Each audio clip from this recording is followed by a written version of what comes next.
reading. It's called Conquering Fear, One Teen's Guide to Overcoming Anxiety. And we're so pleased that we have the author of that book, probably the youngest author I've spoken to in doing any of these book reviews, Carter Weinstein, right? Carter Weinstein. How are you doing, Carter? I'm doing great. Thank you so much for having me on.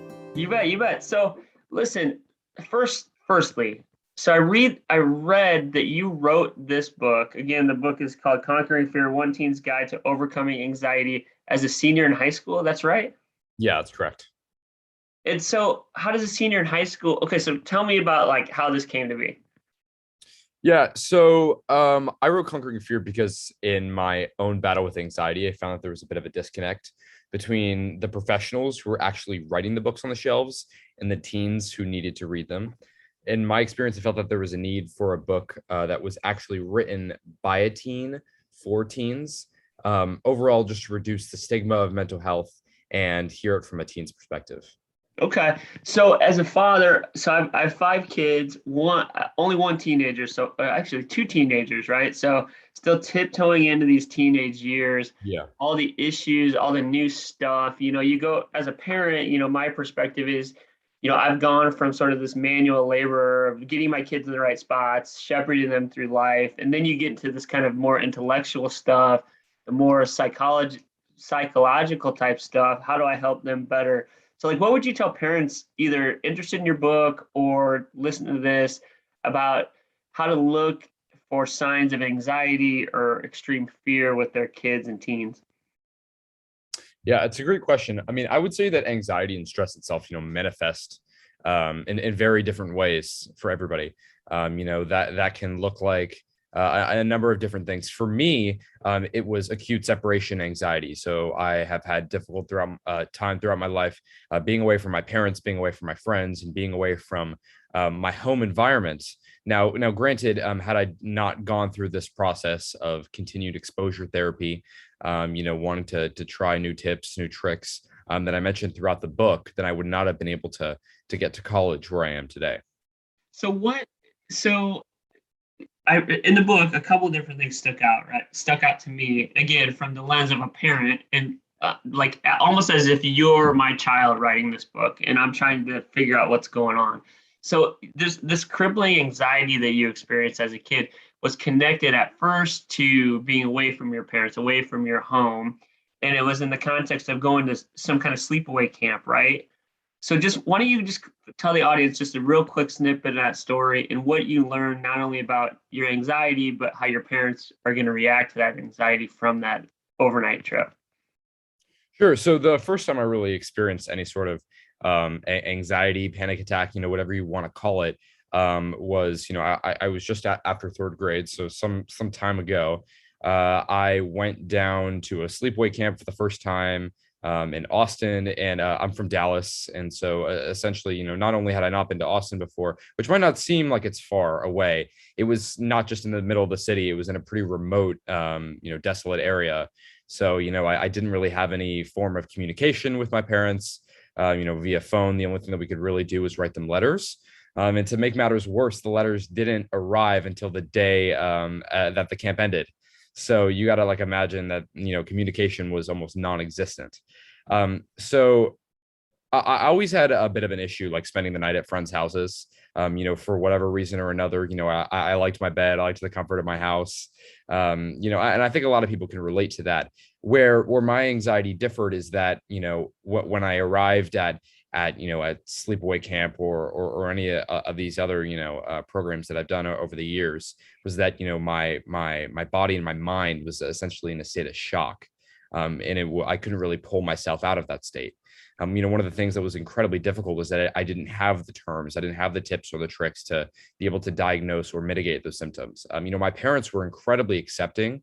At first, being willing to help me. I think that was a massive step. The fact that they were just able to listen. Sometimes listening and not even giving advice can be so beneficial, and that certainly worked for me. Well, what the question that immediately comes to my mind is, okay, so there's lots of times where my kids are resisting going, right? And definitely younger kids for sure. So I'm talking like you said, third grade was the first symptom. I'm thinking my third grader, he didn't want to go to sports camp but the difference is it didn't. Basically, I shoved him into camp and said, I'll be back later, right? I assume your parents probably did something similar. And then I guess the real distinguishing factor of like normal kids, I'm scared versus anxiety slash fear is this that debilitates your ability to, like you said, reason or act, right? That's the difference. Yeah, definitely. You have it right. Okay. So now let's transition to, okay, so we've set the stage, we understand that you've experienced these crippling feelings of anxiety through since third grade. You're a 19-year-old man now. And in high school, you decided to put all this stuff down so teens can benefit from this. So what kind of things can parents and teens do to sort of for parents to help their children or for kids? Is there things that we can put into practice that helps us get through this? Yeah, so let's get down to brass tacks. I mean, I feel like that's like part of what I wanted to do with the book in the first place, was to make it short and concise. It's only like around 100 Yeah. pages. So, I mean, like for some, that's a long read, but like relative to other books, it's not that long. So I try to give, personal, tricks and tips, as well as my own anecdotes in there. So I'm just going to get down to a couple of them.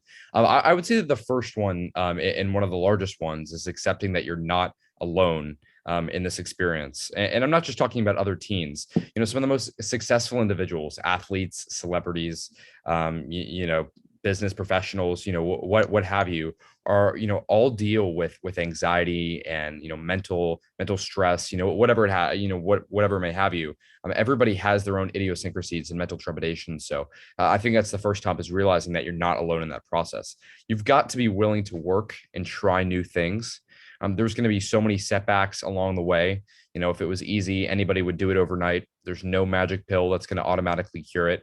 Essentially, what you're doing over time is you're mitigating and alleviating those symptoms of anxiety, learning how to deal with them.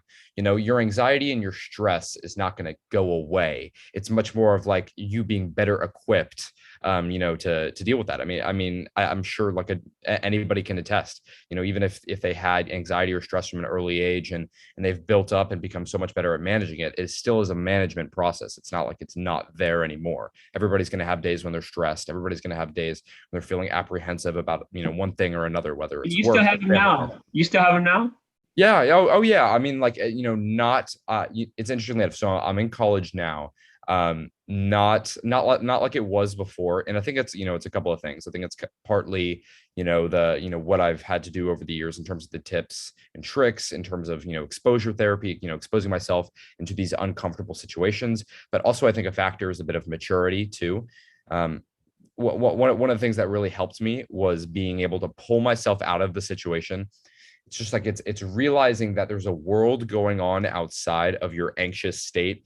And that's often like, it sounds like pretty easy and simplistic, but it's this idea that we become so consumed with our emotions, and so consumed with this mental trauma, that we're not able to recognize that, oh, people are still doing, their normal chores, or still doing their normal daily routine. There's this whole world going on outside of you. So if you're able to like almost like open up your eyes and realize that, this moment of anxiety is only temporary, and you are going to be able to come out of it because the rest of the world is still going on and not feeling the same thing, then that's been like the biggest and most helpful thing for me. That's interesting. And so a bigger context, and I know you speak about it in the book. Again, it's called Conquering Fear, One Teen's Guide to Overcoming Anxiety. Carter, is the social media aspect of all of this, right? So the bigger world often now is logging onto your phone and just kind of trying to take in what's going on around you, right? Hit up Instagram, hit Twitter up. And unfortunately, sometimes that is anxiety causing, right? So how do parents and kids deal with the social media component of these anxious feelings? Well, certainly, I think that there are two components to social media that are really stressful. I think the first one, is having to do with forming this character, this ideal version of oneself that you have to aspire to. Like with all these like influencers and celebrities like promoting their brands on social media, looking, taking steroids or doing whatever plastic surgery to make them look tenfold better. I think myself included, teens, kids are all like aspiring to be these individuals because their lives seem so perfect. social media is not an accurate reflection at all of our lives at all. It is a bunch of snippets in our life, and nobody's really ever posting sad things on social media. Typically, it tends to do with like the best moments in life. It's like at The least for highlight teenagers, reel. yeah, it's a highlight reel. That's a perfect way of explaining it. Of what does the ideal version of your life look like. The second thing would be the anonymity with social media, and what I mean by that is that anybody can create an account. I can go and create an Instagram, Snapchat, Twitter, Facebook, TikTok, whatever may have you account in like 2 seconds, and I can say whatever I want about whoever I want, and there'd be virtually no consequences with that. Something I get asked often is that should you shut out social media entirely? And I think that's a complete parental decision, but I'm going to have to say no.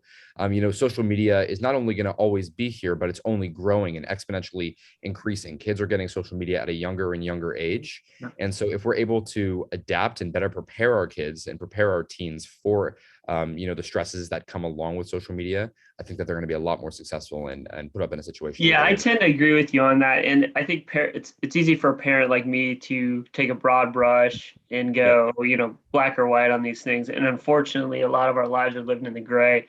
So we're coming to the end of our session here. So again, the book review is going to be up. The links to buy the book are going to be up. The links to your social profiles and website are up. This is Carter Weinstein.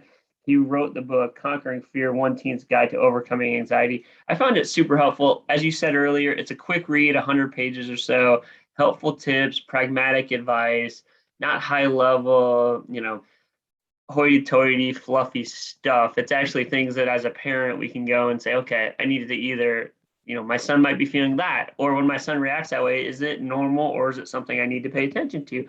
Hey, is he too young to exhibit feelings of anxiety? I didn't realize you were in third grade when that happened. My goodness. So just let's sum it all up here. So I'm going to hand it over to you and just say, for parents and kids who haven't equipped themselves like you have to get through this, you're a successful person. You wrote this book. You're in college now. You're away from your friends and family in your hometown. So you've come through in some capacity. Those that aren't there yet, that are still dealing with this crippling anxiety on a daily basis, momentary basis, what do you say to them now, and how might your book help? So overall, what I would really want people to take away from my story and my book is that they're not alone, and that managing anxiety is in fact a marathon and not a sprint. But at the end of the day, if you're willing to work hard, it's in fact worth it. That's great, man. Well, I tell you what, I tell you, Carter, I really enjoyed it. I didn't know what I was getting into. Frankly, it's a subject matter that, parents tend to run from hard subject matters, right? Until they're smack dab in our faces. So I appreciate you putting it in our faces. And I hope others take the time to go get the book. Again, Conquering Fear, One Teen's Guide to Overcoming Anxiety. Carter Weinstein, thank you so much.